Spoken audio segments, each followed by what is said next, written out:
Ellen McCauley at Pray It Off in Syracuse, New York. We've got 1 week of Lent under our belts, everybody.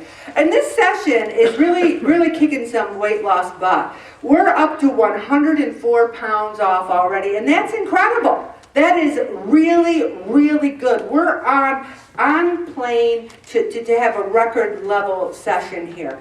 And what do we need to do? 3 things. Everyone knows it. Eat less, move more, pray. Second week of Lent. Now, I don't know where Nancy Sleeth lives, but it's not Syracuse. Because when we get to some of her Lenten suggestions, you'll know why she does not live in Syracuse. One of the things is, start a giveaway box. I love this idea. I have clothes, that winter clothes, summer clothes, that I never wear. One of the suggestions in this organizing class that you're all going to go to is when you put your winter clothes in the closet, you turn the hangers around, and then when you do the laundry, you put them the right way, so that at the end of the season, all the hangers that are one way are clothes you never wore for the whole season. Get rid of them. Also, is there a form of technology, phone, Facebook, TV even? Try going 24 hours without technology. Oh, look, people are like, well, what? Spend 5 minutes in nature. Now that proves we're in Syracuse, 5 minutes. Where you only see things that are God-made, not man-made. There was a guy, Vincent, I think it was Vincent Miller.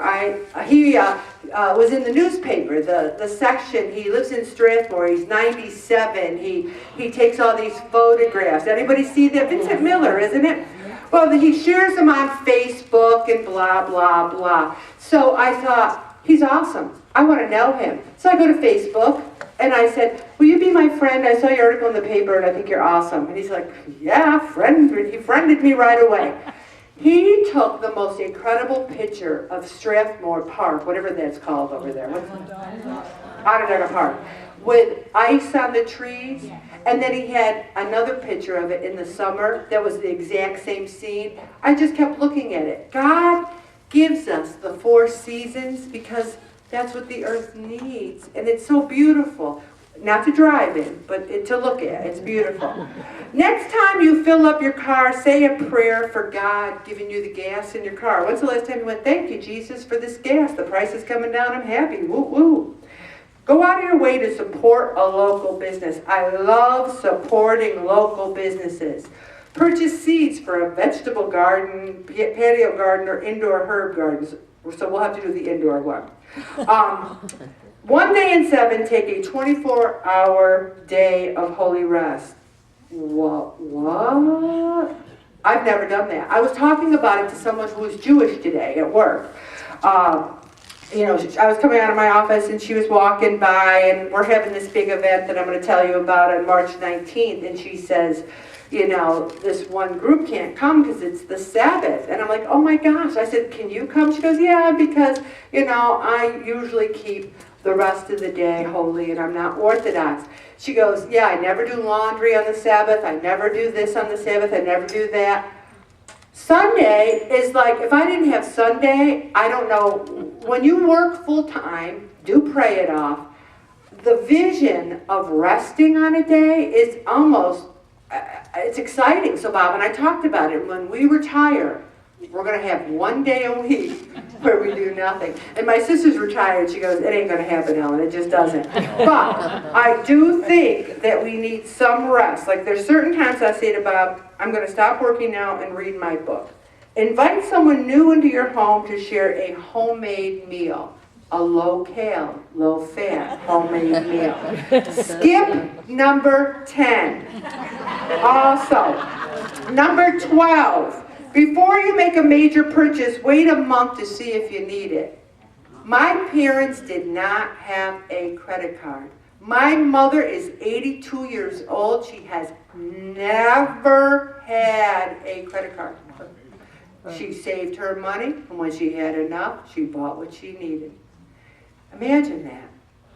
Ooh, unheard of. The compost pile, sign off Facebook, Twitter. Oh, everyone must do number 17. Avoid eating out. Also, pack a picnic. Hello, she doesn't live in Syracuse. Anyone ever go on a winter picnic? No. Really? Yeah? Sounds kind of fun. You go snowshoeing, you eat some chicken that's frozen. Also, reach out to a neighbor today.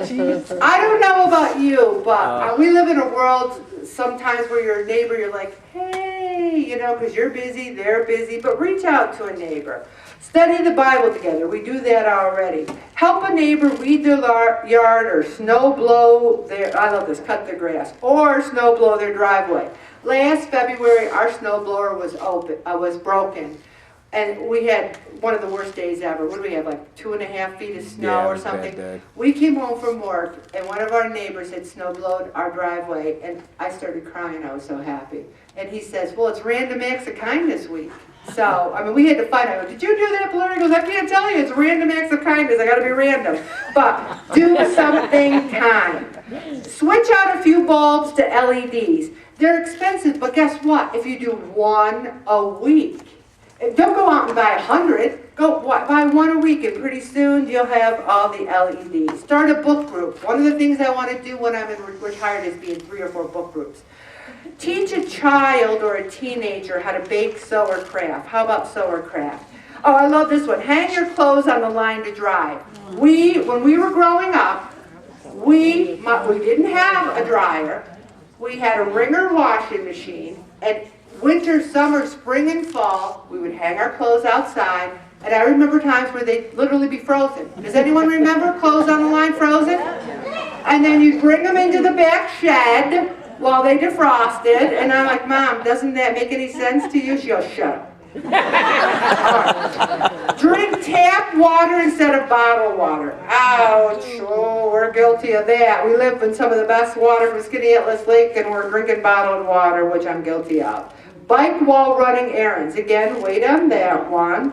Write encouraging notes to family members and friends. I can't tell you how important writing is. It's so much better to send them a note, give them a card, write a thank you. I'm big on that. Give thanks for the beauty of God's creation and the gift of His Son. Does anyone think that they could do maybe one of those, 2 of those? Don't they sound good? How about it? Okay, I'm going to stop right there. Roberto.